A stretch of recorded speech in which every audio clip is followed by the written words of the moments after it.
सूखा पड़ता है तो गांव की एक जवान बेटी 3 किलोमीटर दूर जाती है चिलचिलाती धूप में, तब मुश्किल से एक घड़ा पानी पीने का नसीब हुआ करता है। 3 किलोमीटर दूर जाएगी तब एक घड़ा पीने का पानी लेकर आएगी। दुर्भाग्य है इस देश का कि पीने का पानी यहां मुश्किल से मिलता है, लेकिन शराब गली गली चौराहे चौराहे गांव गांव में प्राप्त हो जाए। इससे बड़ा दुर्भाग्य क्या होगा कि शराब हर जगह उपलब्ध है, पानी उपलब्ध नहीं है। मान्यवर, मुझे समझ नहीं आती ये सरकार की दोहरी राजनीति। एक तरफ तो सरकार, एक तरफ तो इस देश में ऐसा कानून है कि यदि कोई शराब पीकर सड़क पर बहकता हो तो उसे थाने में बंद कर दिया जाए, जेल में बंद कर दिया जाता है। उसके लिए कानून है, उसके लिए सजा है। चेक रही आवाज, ध्यान रखिए, उसके लिए कानून बनाया गया है। लेकिन एक तरफ सरकार कानून बनाती है कि शराब पीकर कोई सड़क पे ना बहके वरना पुलिस उसे उठाकर ले जाएगी, और दूसरी तरफ यही सरकार धड़ल्ले से शराब के लाइसेंस दिया करती है, ठेके दिया करती है, शराब की दुकानें खुलाया करती है। अब एक बात बताइए, अभी इस तरह से लाइसेंस दिए जाएंगे, जगह जगह शराब के ठेके दिए जाएंगे, तो बताओ मेरे भाई, पीने वाला लेकर पिएगा नहीं। ऐसा तो कोई नहीं है इस देश में कि वह शराब लेकर के नाली में बहाएगा। अरे आप उपलब्ध कराएंगे, लोग पिएंगे। ध्यान रखना, शराब से मुक्त भारत होना चाहिए। गुजरात में शराब पे पाबंदी है, ध्यान रखिए। मान्यवर, एक निवेदन है मेरा, इस लड़ाई से लड़ना पड़ेगा, इस बुराई से लड़ना पड़ेगा, जूझना पड़ेगा। यदि इस बुराई का अंत ना किया तो हमारी सभ्यता, संस्कृति और देश का अंत होने में फिर ज्यादा समय नहीं लगने वाला है। शराब से बचिए। शादी में, पिकनिक में, पार्टी में, विवाह में बिना हया और बिना शर्म के शराब परोसी जा रही है, ध्यान रखिए। मानिएगा, अरे महाजन कौम भी शराब में डूब रही है। एक अनपढ़ आदमी शराब पिए तो बात बनती है, एक गांव का आदमी शराब पिए तो बात समझ में आती है। एक पढ़ा लिखा आदमी विज्ञान के युग में, साइंस के युग में, 21वीं सदी में एक पढ़ा लिखा आदमी शराब पिया करता है, ध्यान रखना। एक बात याद रखना, जाएगा तो इशारे मत कर। यहां गिलासों में जो उबरे फिर न डूबे जिंदगानी में, गिलासों में जो डूबे फिर न उबरे जिंदगानी में, और हजारों बह गए इन बोतलों के बंद पानी में। ध्यान रखिए, आज जितने लोग नदी तालाब में कुओं में डूबकर मरते नहीं है, जितने लोग नदी तालाब में डूबकर नहीं मर रहे, उससे ज्यादा लोग चिल्लू भर शराब में डूब करके मर रहे हैं, जिंदगी बर्बाद कर रहे हैं। अरे नदी में डूबा आदमी तो फिर भी मौत को प्राप्त हो जाता है, लेकिन शराब में डूबा आदमी तिल तिल करके मौत को प्राप्त होता है। ना तो वो जी पाता है और ना वो अच्छे से मर पाता है। घूंट घूंट में मौत है जिसके, ध्यान रखिए। जिंदगी बर्बाद, शरीर बर्बाद, विचार खराब, परिवार खराब, व्यवहार खराब। एक शराब ने सब परिवारों का जीवन उजाड़ दिया। एक बार मैं जेल गया प्रवचन करने, इतने ध्यान से सुन रहे हो कि महाराज क्या घोटाला कर दिया जो जेल चले गए। प्रवचन करने गया भैया, नहीं तो एक बार ऐसे ही हुआ, मैं जेल में प्रवचन करने गया, पत्रकार भी ऐसे हैं, उन्होंने हेडिंग डाल दी दूसरे दिन, मुनीश्री जेल में। अब सारे लोगों ने पढ़ा मुनीश्री जेल में। मैं कितने भी अच्छे प्रवचन करूं वो कोई नहीं पढ़ेगा। यदि जेल में लिखा है तो आदमी की तो कान खड़े हो जाते, महाराज जेल में क्या दिक्कत है भाई, जेल चले भी गए तो कौन सा बुरा किया। हमारे तो आचार्य मानतुंग जेल में गए थे, जहां भक्तामृत जैसा स्तोत्र की रचना हो जाया करती। ध्यान रखिए, जेल गया मैं, एक बार नहीं कई बार गया, तुम्हारे जैसे नहीं, इज्जत से गया प्रवचन करने के लिए। तिहाड़ जेल में मेरा प्रवचन प्रवचन हुआ दिल्ली के। प्रवचन के बाद मैंने क्या देखा कि एक कैदी एक पेड़ के नीचे बैठा आंसू बहा रहा है। मुझे देखते ही जोर जोर से रोने लगा, सिसकियां भर ली उसने।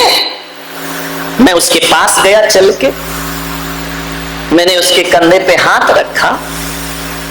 मैंने कहा रोते क्यों हो? बोले महाराज आज आपने मेरे दिल को छू लिया है।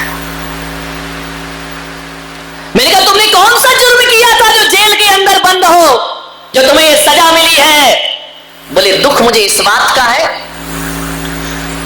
कि 2 दिन बाद मेरी सजा पूरी होने वाली है और अब ये लोग मुझे जेल से बाहर निकाल देंगे। तो मैंने कहा ये तो खुशी का दिन है, ये तो आनंद का दिन है, ये तो खुशियां मनाने का दिन है, तुम दुखी क्यों हो रहे हो? उसने मेरे पैर पकड़े, महाराज मैं आपके चरण पकड़ता हूं, किसी भी तरह से आप मेरी सजा बढ़वा दीजिए। मैंने कहा सजा बढ़वा दूं? कैदी तो बाहर निकलने की सोचते हैं, कैदी तो जेल तोड़ने की सोचते हैं, कैदी तो दीवार लांघने की सोचते हैं, और ये तुम हो जो कह रहे हो कि मैं बाहर जाना नहीं चाहता हूं। बोले महाराज 14 साल की सजा हो गई, अब मैं बाहर नहीं जाना चाहता हूं। आपसे निवेदन है कि किसी भी प्रकार एन प्रकार किसी से भी सिफारिश करके इतना एहसान मेरे ऊपर कर दो कि मेरी जो जिंदगी बची है वो सलाखों के पीछे व्यतीत हो जाए, मैं बाहर नहीं जाना चाहता हूं। अरे मैंने कहा पागल हो गया तुम? पक्षी आनंदित है, आकाश में उड़ रहा है, स्वतंत्रता का आनंद ले रहा है, एक जानवर भी परतंत्र नहीं रहना चाहता है, और तुम कैसे इंसान हो जो कहते हो कि मुझे गुलामी की इस बेड़ियों में बंधा रहना दो, इन सलाखों के पीछे जीने दो। बोले महाराज मैं बाहर नहीं जाना चाहता। मैंने कहा ऐसी क्या बात है? बोले एक दिन मैं भी बड़ा सुखी था महाराज, मेरे पास बहुत पैसा था, मेरा एक परिवार था, मेरे बच्चे, मेरी पत्नी, सब कुछ मेरे पास था। एक दिन ऐसा तूफान आया कि सब कुछ उजड़ गया मेरे जीवन से। अनिवार्य मत सोचना कि मैं कोई कहानी सुना रहा हूं, ये हकीकत जिंदगी में बीती हुई घटना है। उसने कहा महाराज मैं गलत संगति में पड़ गया, गलत लोगों की दोस्ती में पड़ गया, पैसा था, अय्यासी करने लगा, मेरी संगति गलत हो गई। लोगों ने मुझे शराब पिलाना सिखा दिया, लोगों ने कहा कि पी लो यार शराब। मैं तो वो आदमी था जो रात में भोजन भी नहीं करता था, रात में पानी भी नहीं पीता था, लेकिन मेरी उठक बैठक ऐसे लोगों के साथ मिलना जुलना हो गया, उन लोगों ने धीरे धीरे मुझे शराब पिलाना सिखा दिया। जब मैं कहता कि मैं शराब नहीं पीऊंगा, मैं पीता नहीं हूं, तो लोग मुझे ताने मारते कि देश 21वीं सदी में पहुंच गया, ये दुनिया की फैशन है, ये दुनिया का स्टेटस है, ये दुनिया का स्टैंडर्ड है, पी ले बेटा। बहुत मुझे कह के मजबूर कर कर के पिला दिया। मैं आपसे निवेदन करना हूं बारामती वालों, जो तुम्हें गलत राह पर ले जाए वो दोस्त नहीं, जीवन का सबसे बड़ा दुश्मन हुआ करता है। और मैं आपसे इतना ही आग्रह करूंगा, युवाओं से निवेदन करूंगा कि जीवन में जब भी बुराइयां आती हैं तो माता पिता के द्वारा नहीं आती, जब भी जीवन में बुराइयां आती हैं तो दोस्तों के द्वारा जीवन में बुराइयां आती हैं। अरे दोस्त 2 तरह के होते हैं, एक वो है जो हमारे जीवन में दोष को लाते हैं, वही भी दोस्त हैं, और एक वो दोस्त होता है जो जीवन से दोषों को समाप्त कर दिया करता है, एक दोस्त वह भी हुआ करता है। ऐसी दोस्ती मत करना, आपसे निवेदन है, यदि सच्चा और अच्छा दोस्त ना मिले, बिना दोस्त की जिंदगी गुजार देना, लेकिन गलत आदमी को अपने जीवन में कभी दोस्त मत बनाना। एक बात बताओ, आदमी सिगरेट पीना कौन सिखाता है उसको? Mummy papa? मैं तो कहता हूं कि जो बाप सिगरेट पीता है ना, वो भी चाहता है कि मेरा बेटा सिगरेट ना पिए, ध्यान रखना। एक शराबी भी चाहता है कि मेरा बेटा शराब ना पिए। एक नशा करने वाला भी यही चाहता है कि मेरा बेटा नशा नहीं करना चाहिए। यदि नशा अच्छी चीज होती तो एक शराबी अपने बेटे को शराबी बनाना क्यों नहीं चाहता है? उसको सिगरेट पिलाना क्यों नहीं चाहता है? सोचना है आप, ये बुरी चीजें, शराब बहुत खराब है मेरे भाई, ध्यान रखना। कौन सिखाता है ये शराब पीना? कौन सिखाता है ये सिगरेट हाथों में रखना?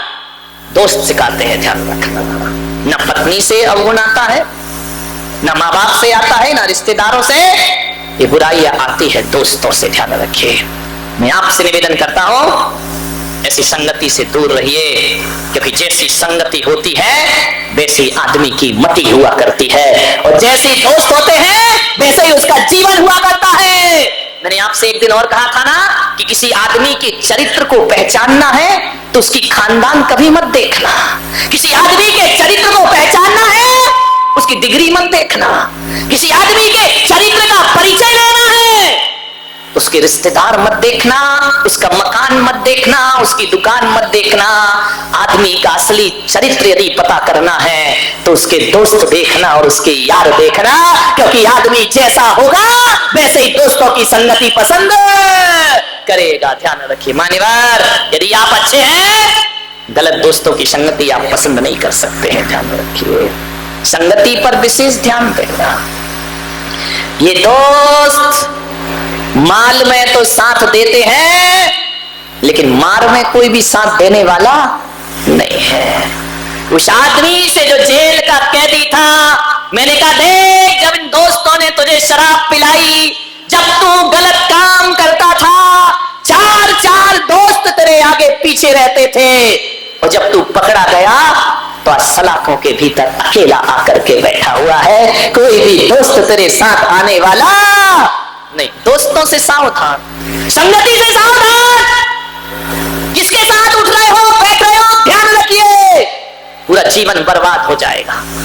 कोई दोस्त ना मिले ना तो भगवान को अपना दोस्त बना लेना, जिंदगी संवर जाएगी तुम्हारी। ध्यान रखना, जाम पर जाम पीने से क्या फायदा, रात चढ़ेगी सुबह उतर जाएगी। प्रभु नाम का प्याला पी, तेरी जिंदगी संवर जाएगी। ध्यान रखिए, विचार करना है आपको, दोस्तों से बचो। उस आदमी ने मुझे बताया कि महाराज मैं शराब पीने लगा और ऐसा आदी हुआ, शराब का ऐसा आदी हुआ कि अब शराब के बिन जीना मेरा मुश्किल हो गया। एक बात याद रखना, कोई भी शराबी जिंदगी भर शराब नहीं पीता। कोई भी शराबी यदि शराब पीता है तो जिंदगी में पहली बार शराब पीता है, बस। उसके बाद कभी शराब नहीं पीता है। बारामती वालों का मुझे नहीं मालूम कि रोज पीते हैं कि कभी कभी पीते हैं। एक शराबी पहली बार शराब पीता है, फिर जिंदगी में शराब नहीं पीता, फिर कहानी बदल जाती है।